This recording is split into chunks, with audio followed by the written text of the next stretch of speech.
여러분 혹시 어젯밤에도 온몸이 미친 듯이 가려워서 잠 한숨 못 주무시고 피가 날 때까지 벅벅 긁지는 않으셨습니까? 아이고 나이가 들어서 피부가 건조한가 보다 하고 그저 바디로션만 잔뜩 바르고 계시다면 지금 당장 그 손을 멈추셔야 합니다. 오늘 영상은 정말 큰일 날 뻔한 당신을 구하는 소중한 시간이 될 것입니다.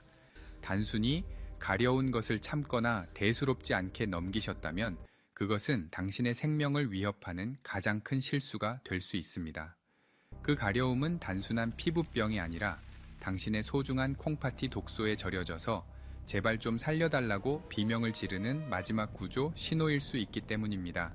아무리 비싼 연고를 바르고 약을 먹어도 3주 이상 가려움이 멈추지 않는다면 그것은 이미 당신의 혈액 속에 독소가 가득 찼다는 뜻입니다. 오늘 제가 말씀드릴 3가지 위험한 부위가 유독 가렵다면 지금 당장 응급실 갈 준비를 하셔야 할지도 모릅니다. 저는 지난 25년 동안 신장내과 전문의로서 수많은 죽음과 이별을 목격해온 의사 최준혁입니다. 저는 투석실과 응급실 현장에서 매일 마주합니다.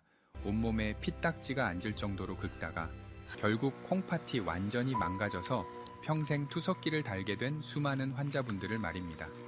그분들도 처음에는 그저 환절기라서 혹은 늙어서 생기는 가벼운 가려움이라고 생각했습니다.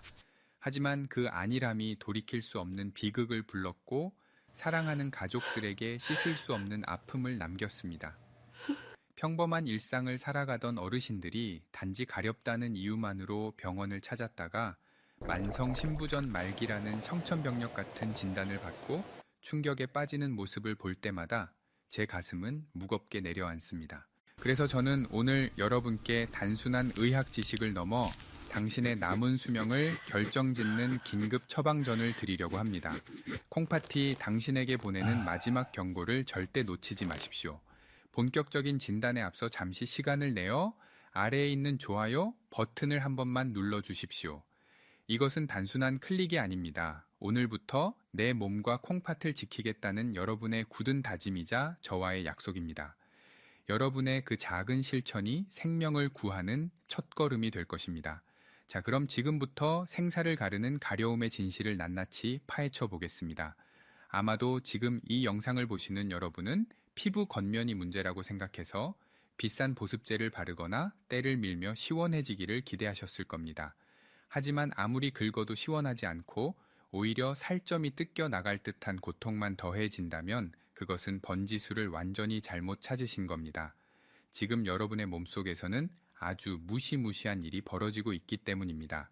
의학적으로 아주 쉽게 설명해 드리자면 우리 몸의 콩팥은 혈액 속에 쌓인 노폐물을 걸러주는 아주 정교한 정수기 필터와 같습니다. 그런데 이 필터가 찌꺼기로 꽉 막혀서 기능을 멈추면 어떻게 되겠습니까? 오줌으로 시원하게 배출되어야 할 독소들이 갈 곳을 잃고 다시 혈관을 타고 역류하여 온몸을 돌아다니게 됩니다. 이것을 바로 요독이라고 부르는데 이 독한 물질들이 피부 아래에 있는 미세한 신경들을 직접 찌르고 공격하기 시작하는 것입니다. 하지만 진짜 공포는 여기서 끝이 아닙니다. 콩팥이 망가지면 우리 몸속에 인이라는 물질을 배출하지 못하게 됩니다. 혈액 속의 인의 농도가 비정상적으로 높아지면 우리 몸은 살기 위해 뼈 속에 있는 칼슘을 억지로 빼내어 혈액으로 가져오게 됩니다. 이때 혈액 속에서 만난 칼슘과 인이 서로 뭉치면 마치 눈에 보이지 않는 아주 날카로운 유리 조각 같은 딱딱한 결정체가 만들어집니다.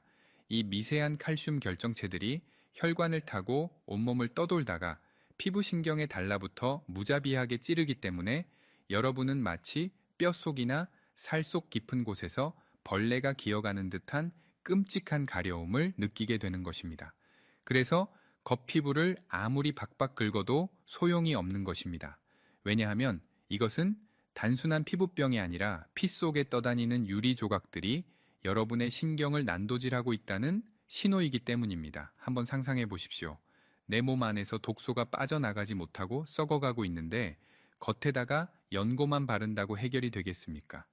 이것은 마치 불이 난 집을 보고도 불을 끌 생각은 하지 않고 시끄러운 화재 경보기만 꺼버리는 것과 다를 바가 없습니다. 지금 여러분이 밤마다 느끼는 그 가려움은 단순한 통증이 아닙니다. 제발 살려달라고 콩팥이 보내는 처절한 비명이자 피 속에 독이 가득 찼으니 빨리 빼내달라는 응급 신호입니다. 이 신호를 무시하고 방치한다면 결국 그 독소는 가장 무거운 곳으로 가라앉아 우리 몸의 특정 부위에 치명적인 흔적을 남기게 됩니다. 이제 우리는 독소가 쌓이면 가장 먼저 반응하는 첫 번째, 죽음의 위치를 확인하고 스스로를 지켜내야만 합니다. 그 독소가 가장 먼저 가라앉아 고이는 곳이 바로 우리 몸의 가장 아래쪽인 정강이입니다. 작년 겨울 제 진료실을 찾아오셨던 65살의 경비원 박 선생님의 이야기가 아직도 제 뇌리에 선명하게 박혀 있습니다. 평생을 성실하게 살아오신 박 선생님은 밤샘 근무를 마치고 아침에 퇴근할 때마다 다리가 퉁퉁 붓고 정강이가 미친 듯이 가려웠다고 하셨습니다. 진료를 위해 바지를 걷어 올리는데 정강이 쪽 내복에 피가 말라붙어서 잘 떨어지지 않을 정도로 상태가 처참했습니다. 박 선생님은 멋쩍게 웃으시며 겨울이라 피부가 건조해서 텄다거나 하루 종일 서 있어서 피가 안 통해서 그런 거라며 대수롭지 않게 말씀하셨습니다. 그저 약국에서 산 바세린만 잔뜩 바르고 버티셨던 것입니다. 하지만 검사 결과는 너무나 충격적이었습니다. 박 선생님의 콩팥은 이미 80% 이상 망가져서 기능을 거의 상실한 상태였고 피 속에는 요독이 가득 차 당장이라도 심장이 멈출 수 있는 위급한 상황이었습니다. 여러분, 왜 하필이면 정강이일까요?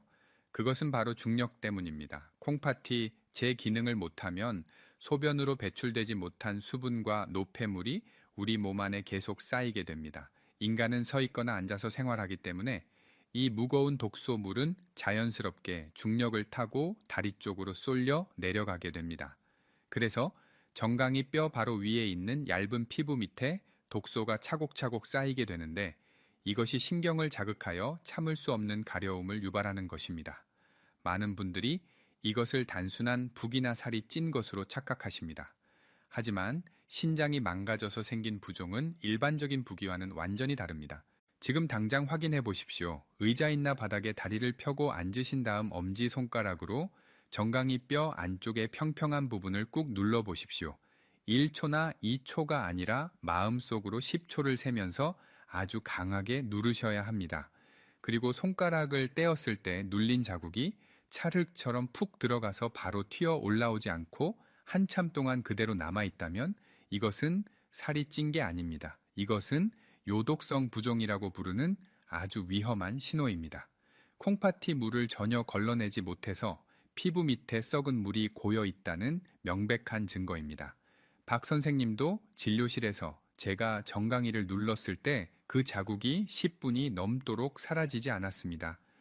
만약 박 선생님이 다리를 긁기 전에 이 손가락 테스트를 한 번만 해보셨더라도 콩팥이 80%나 망가지기 전에 병원에 오실 수 있었을 것입니다. 여러분의 정강이는 지금 안전합니까?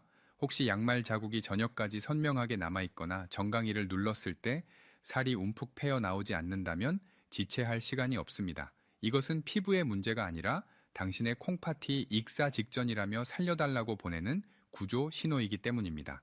지금 여러분의 부모님이나 배우자가 습관적으로 바지를 걷어 올리고 다리를 긁고 계시지는 않습니까? 혹은 다리가 무겁다며 자꾸만 주무르고 계시지는 않습니까? 그렇다면 지금 당장 이 영상을 공유 버튼을 눌러 그분들에게 보내주십시오. 단순히 안부를 묻는 것이 아닙니다.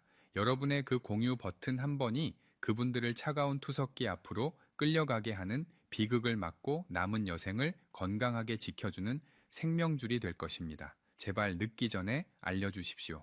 정강이가 중력에 의해 독소가 쌓이는 곳이라면 지금 말씀드릴 두 번째 부위는 여러분의 신경이 독소에 의해 직접 공격당하고 있다는 가장 확실한 증거입니다.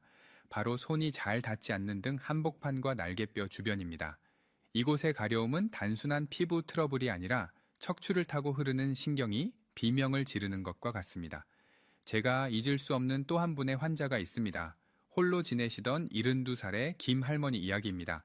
할머니의 침대 머리맡에는 항상 대나무로 만든 효자손이 놓여 있었습니다.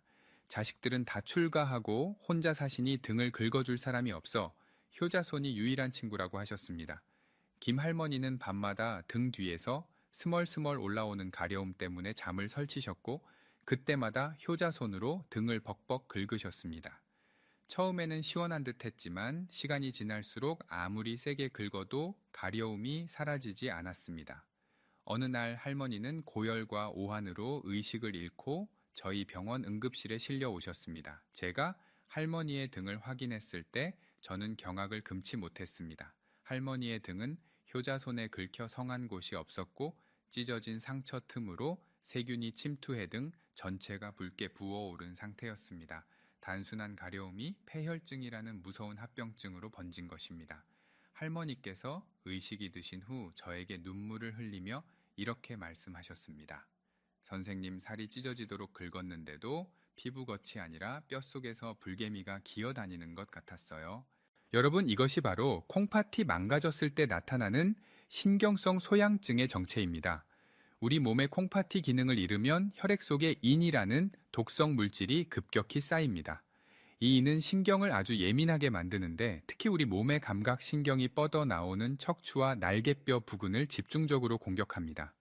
그래서 피부 겉면에는 아무런 두드러기나 발진이 없는데도 환자분들은 등 깊은 곳 척추뼈 안쪽에서부터 미칠 듯한 가려움을 느끼게 되는 것입니다. 이것은 피부의 문제가 아니라 신경의 문제입니다. 그러니 겉을 아무리 긁고 피를 낸들 신경이 진정될 리가 있겠습니까? 오히려 콩팥이 나쁜 분들은 면역력이 일반인보다 훨씬 떨어져 있고 피부 재생 능력이 약하기 때문에 김 할머니처럼 작은 상처가 생명을 위협하는 심각한 감염으로 이어지기 쉽습니다. 특히 혼자 사시는 어르신들은 등을 봐줄 사람이 없어서 상태가 심각해질 때까지 방치하는 경우가 너무나 많습니다. 밤마다 등이 가려워 효자손을 찾고 계십니까? 혹은 등을 벽이나 문기둥에 비비며 고통을 참고 계시지는 않습니까? 그것은 늙어서 생기는 주름 같은 것이 아닙니다. 척추신경이 독소에 절여져 살려달라고 외치는 소리입니다.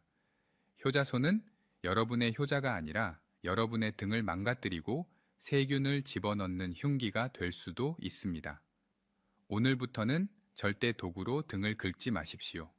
대신 미지근한 물수건으로 등을 가볍게 닦아내거나 병원을 찾아 혈액 속 인 수치를 확인하셔야 합니다. 지금 이 순간 제 이야기를 듣고 가슴이 철렁하신 분들이 계실 겁니다.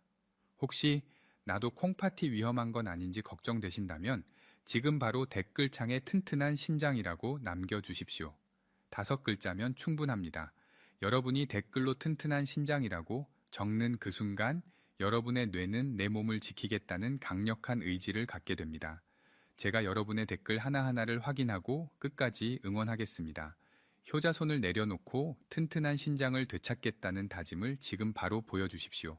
정강이와 등 뒤의 가려움이 주로 독소의 축적과 신경 자극 때문이었다면 세 번째로 말씀드릴 위험한 부위는 조금 더 복잡하고 치명적인 합병증을 경고하고 있습니다. 바로 손바닥과 발바닥입니다. 보통 손바닥이 가려우면 주부습진이나 무좀이라고 생각하고 연고를 바르는 경우가 대부분입니다. 하지만 제가 만난 60세의 이 여사님의 경우는 달랐습니다. 평생을 작은 식당을 운영하며 자식들을 키워내신 이 여사님은 하루 종일 물과 세제를 만지는 것이 일상이었습니다.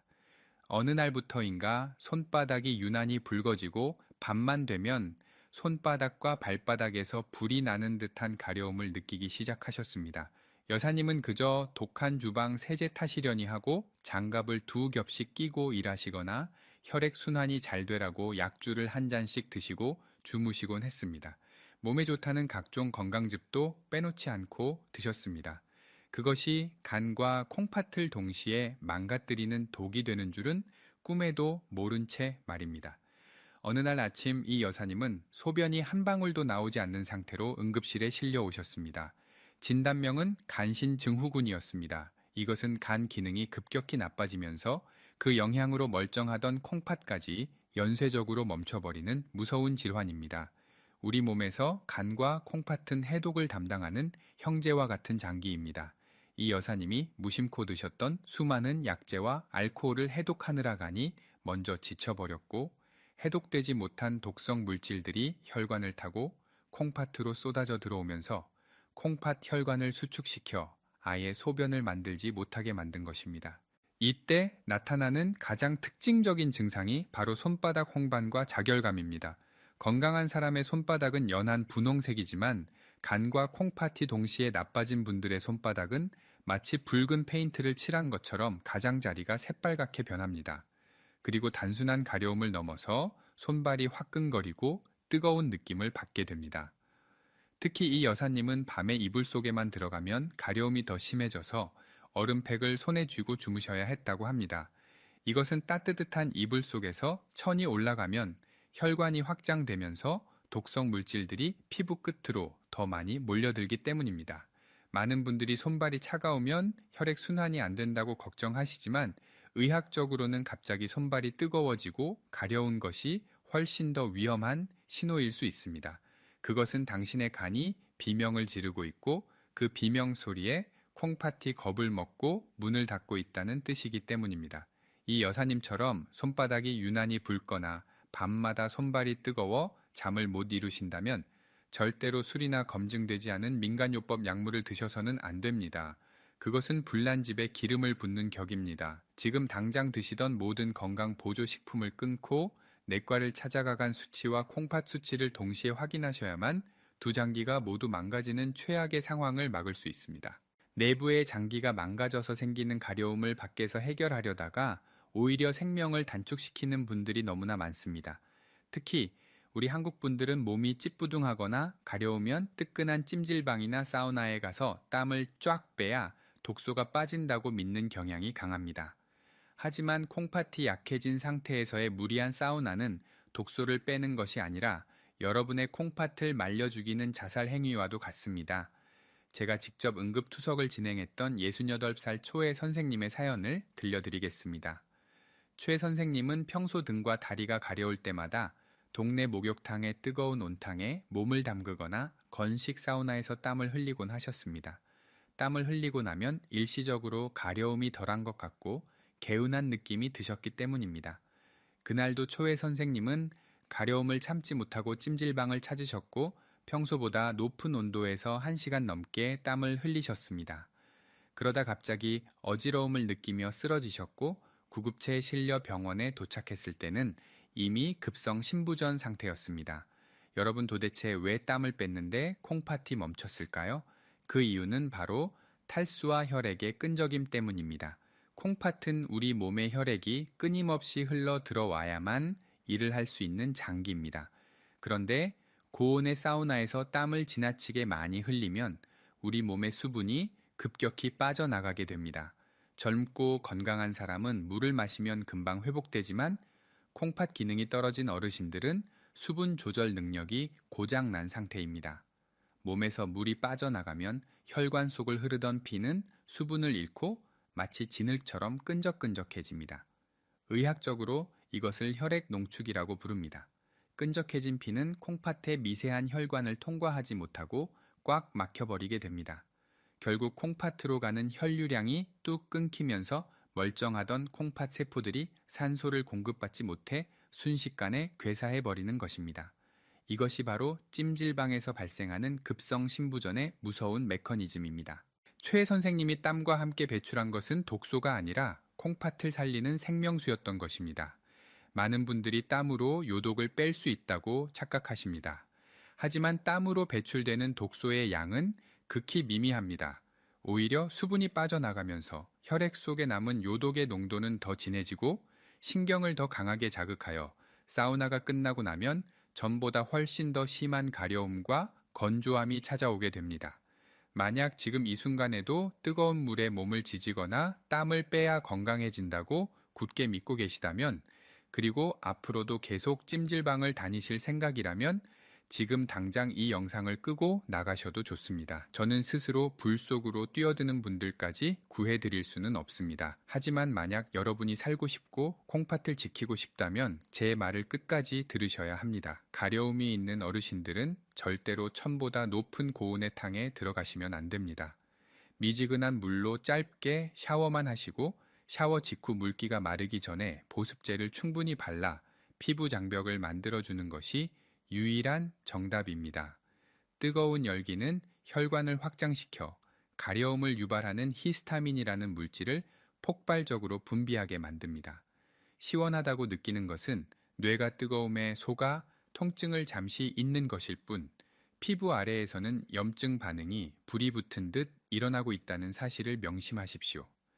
최 선생님은 그날의 사우나 이후 콩팥 기능의 절반을 잃으셨습니다. 여러분은 부디 잘못된 상식으로 소중한 콩팥을 찜통 속에서 희생시키지 마시기를 간곡히 부탁드립니다. 잘못된 상식으로 찜질방에서 땀을 빼는 것이 얼마나 위험한지 깨달으셨다면 이제는 두려움을 거두고 냉정하게 내 몸을 점검할 시간입니다. 병원에 가기 전 집에서 단 1분 만에 콩팥이 망가졌는지 확인할 수 있는 가장 확실한 자가 진단법 2가지를 알려드리겠습니다. 이것은 돈 한 푼 들지 않지만 엑스레이나 초음파만큼이나 정확하게 여러분의 생명을 지키는 나침반이 될 것입니다. 지금 당장 방의 불을 환하게 켜고 따라해 보십시오. 첫 번째는 앞서 잠시 언급했던 정강이 부종 테스트를 정식으로 수행하는 것입니다. 단순히 다리가 부었나 하고 눈으로 보는 것은 부정확합니다. 정확한 방법은 이렇습니다. 양말을 벗고 편안하게 다리를 뻗은 상태에서 정강이 뼈의 앞쪽, 즉 살이 없고 뼈가 바로 만져지는 부위를 찾습니다. 그곳을 엄지손가락으로 지그시 누르는데 이때 중요한 것은 시간과 강도입니다. 마음속으로 천천히 10초를 세면서 뼈가 느껴질 정도로 강하게 눌러야 합니다. 하나, 둘, 셋. 이렇게 10초를 센 뒤 손가락을 뗐을 때가 가장 중요합니다. 만약 피부가 고무공처럼 즉시 튀어오르지 않고 마치 차를기나 메모리폼 베개처럼 움푹 들어간 자국이 남아있다면 이것은 경고등이 켜진 것입니다. 의학 용어로 함유부종이라고 하는데 콩팥이 소변으로 내보내지 못한 수분이 중력을 타고 내려와 세포 사이에 갇혀버린 상태입니다. 살이 찐 사람은 누르면 바로 튀어오르지만 콩팥 환자의 다리는 물 먹은 스펀지 같아서 회복되지 않습니다. 이 자국이 깊고 오래 갈수록 콩팥 기능이 심각하게 저하되었다는 뜻이므로 가려움의 원인이 100% 콩팥에 있음을 확신하셔도 좋습니다. 두 번째는 화장실에서 확인하는 소변의 거품입니다. 소변을 보시고 나서 바로 물을 내리지 마시고 변기를 들여다보십시오. 만약 소변 위에 하얀 거품이 가득하다면 주의 깊게 관찰하셔야 합니다. 물론 소변 줄기가 새거나 높은 곳에서 떨어지면 일시적으로 거품이 생길 수 있습니다. 하지만 건강한 사람의 거품은 맥주 거품처럼 금방 사라집니다. 반면에 콩팥이 보내는 위험 신호인 단백뇨, 거품은 마치 비누 거품이나 계란 흰자 거품처럼 작고 촘촘하며 시간이 지나도 좀처럼 터지지 않고 병이 물 위에 둥둥 떠 있습니다. 심지어 물을 내려도 거품이 병이 벽에 남아있을 정도라면 이것은 콩팥의 필터 구멍이 헐거워져서 우리 몸에 꼭 필요한 단백질이 소변으로 줄줄 새고 있다는 명백한 증거입니다. 만약 여러분이 3주 이상 온몸이 가려운 상태에서 방금 말씀드린 정강이의 부종과 소변의 거품 증상이 동시에 나타난다면 내일 아침 당장 신장내과로 달려가셔야 합니다. 그리고 의사 선생님께 이렇게 말씀하십시오. 선생님, 저는 피부가 가려워서 온 게 아니라 콩팥 기능을 검사하러 왔습니다. 제발 혈액 검사로 크레아티닌 수치와 사구체 여과율을 확인해 주십시오. 이렇게 구체적으로 요구하셔야 합니다. 대부분의 환자분들이 그저 가렵다고만 하시니까 피부과 약만 처방받고 골든타임을 놓치는 경우가 너무나 많습니다.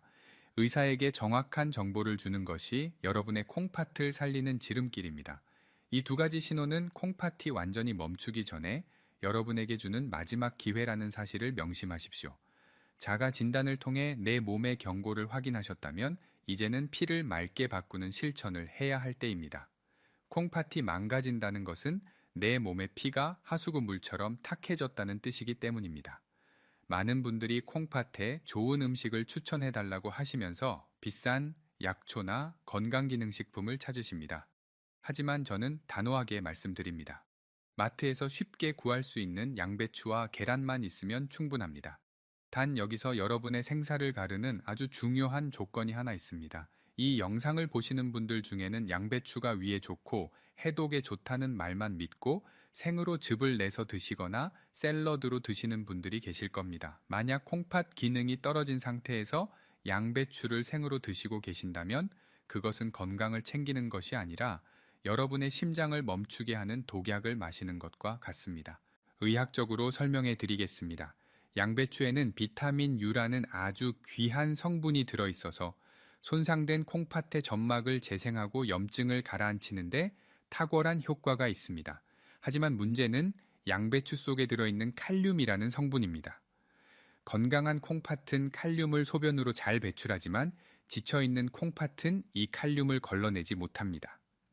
칼륨이 배출되지 못하고 혈액 속에 쌓이면 고칼륨 혈증이 오게 되는데, 이는 예고 없이 심장 부정맥을 유발하고 심할 경우 심정지 돌연사로 이어질 수 있습니다. 그래서 콩팥 환자분들에게 생채소나 녹즙은 죽음의 주스가 될 수 있다는 말이 나온 것입니다. 그렇다면 어떻게 먹어야 콩팥을 살릴 수 있을까요? 정답은 바로 물에 데치는 것입니다. 칼륨은 물에 잘 녹는 수용성 물질입니다. 양배추를 썰어서 끓는 물에 3분에서 5분 정도 데쳐내면 칼륨 성분은 물에 녹아 빠져나가고 콩팥을 보호하는 비타민 U와 섬유질은 그대로 남게 됩니다. 반드시 물에 데친 후 그 물은 버리고 건더기만 드셔야 합니다. 이것이 바로 신장내과 의사들이 환자들에게 강조하는 칼륨 전처리의 핵심입니다. 귀찮다고 생각하지 마십시오. 이 작은 조리법의 차이가 여러분의 심장을 뛰게 하고 콩팥의 부담을 덜어주는 생명줄이 됩니다. 여기에 짝꿍으로 반드시 같이 드셔야 할 것이 바로 계란입니다.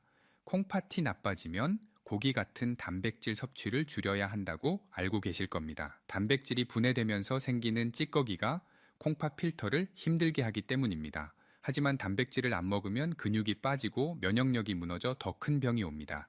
이때 가장 안전한 대안이 바로 계란 흰자입니다. 고기나 생선에는 콩팥을 공격하는 인 성분이 많지만 계란 흰자에는 인이 거의 없고 콩팥 환자에게 꼭 필요한 최고급 알부민 단백질이 가득합니다. 단 여기서도 주의하실 점은 노른자입니다. 계란 노른자에는 인이 많이 들어있으므로 가려움증이 심하거나 콩팥 수치가 나쁜 분들은 아깝더라도 노른자는 빼고 흰자 위주로 드시는 것이 가장 안전합니다. 제가 추천하는 기적의 식단은 매일 아침 데친 양배추와 삶은 계란 흰자 2개를 함께 드시는 것입니다. 데친 양배추의 달큰한 맛과 계란 흰자의 담백함이 어우러져 맛도 좋고 무엇보다 먹는 즉시 콩팥의 필터를 씻어내고 피를 맑게 만들어 줄 것입니다. 실제로 제 환자분들 중에는 이 간단한 식단 변화만으로도 크레아티닌 수치가 안정되고 지긋지긋한 가려움에서 해방된 분들이 너무나 많습니다. 비싼 보약보다 매일 먹는 밥상이 여러분을 살립니다. 지금 이 조리법을 잊지 않겠다고 저와 약속해 주십시오. 콩팥을 살리는 길은 멀리 있지 않습니다. 양배추는 무조건 데치고 계란은 흰자를 먹는다. 이 원칙을 뇌에 새기셔야 합니다. 여러분의 굳은 의지를 확인하고 싶습니다. 지금 바로 댓글창에 건강하게 살자라고 6글자를 남겨주십시오. 여러분이 건강하게 살자라고 적는 순간 이 지식은 단순한 정보가 아니라 내 몸을 살리는 강력한 무기가 될 것입니다. 저는 여러분이 병원 침대가 아니라 식탁 의자에 앉아 웃으시는 모습을 보고 싶습니다. 좋은 음식으로 혈액을 맑게 채우셨다면 이제는 그 혈액이 흐르는 여러분의 몸 밖 환경을 점검해야 할 차례입니다. 아무리 콩팥에 좋은 음식을 먹어도 여러분이 머무는 침실의 환경이 콩팥을 공격하고 있다면 가려움은 절대 멈추지 않기 때문입니다. 병원에서 약을 먹어도 그때뿐이고 집에만 오면 다시 온몸을 긁게 되는 이유가 바로 여기에 있습니다. 제가 30년 동안 환자분들을 지켜보며 깨달은 것은 결국 사소한 생활 습관이 약보다 더 무서운 힘을 발휘한다는 사실입니다. 돈 들이지 않고 지금 당장 가려움을 잠재우는 3가지 생활 처방을 드리겠습니다. 첫 번째는 습도와의 전쟁입니다. 우리 한국의 겨울은 콩팥 환자들에게는 지옥과도 같습니다. 가뜩이나 콩팥이 나빠져서 피부의 수분을 잡아두는 기름막이 다 파괴된 상태인데 난방까지 뜨겁게 떼니까 집안이 사막처럼 변해버립니다. 공기가 건조하면 피부 신경은 평소보다 수십 배 더 예민해져서 작은 자극에도 불이 붙는 것처럼 가려워집니다. 오늘부터 침실 머리맡에는 반드시 가습기를 틀어두시거나 젖은 수건을 2-3장 널어두셔야 합니다. 실내 습도를 50에서 60% 정도로 유지하는 것만으로도 밤새 긁는 횟수가 절반 이하로 줄어듭니다. 습도계가 없다면 코가 약간 촉촉하다고 느낄 정도가 딱 좋습니다. 이것은 피부를 위한 것이 아니라 예민해진 신경을 달래주는 마취제와 같은 역할을 합니다. 2번째는 여러분의 손톱 관리입니다. 제가 진료실에서 환자분들의 손을 잡을 때마다 가장 안타까운 것이 바로 길고 날카로운 손톱입니다. 가려움은 의지로 참을 수 있는 것이 아닙니다. 잠이 들면 무의식 중에 긁게 되는데 이때 긴 손톱은 여러분의 피부를 찢고 세균을 집어넣는 흉기가 됩니다. 콩팥이 나쁜 분들은 면역력이 약해서 작은 상처에도 봉소염이나 폐혈증 같은 치명적인 감염이 생길 수 있습니다. 그러니 오늘 당장 손톱을 아주 짧게 깎으십시오. 그리고 끝부분을 줄로 갈아서 아주 뭉툭하고 부드럽게 만드셔야 합니다. 이것은 미용이 아니라 생존을 위한 방어막입니다. 내가 잠결에 긁더라도 내 살이 찢어지지 않도록 스스로를 보호하는 가장 확실한 수단입니다. 세 번째는 물을 마시는 방법입니다. 콩팥이 나쁘면 물을 많이 마셔도 안 되고 적게 마셔도 안 되는 진퇴양난에 빠집니다. 정답은 미지근한 물을 아주 조금씩 자주 마시는 것입니다.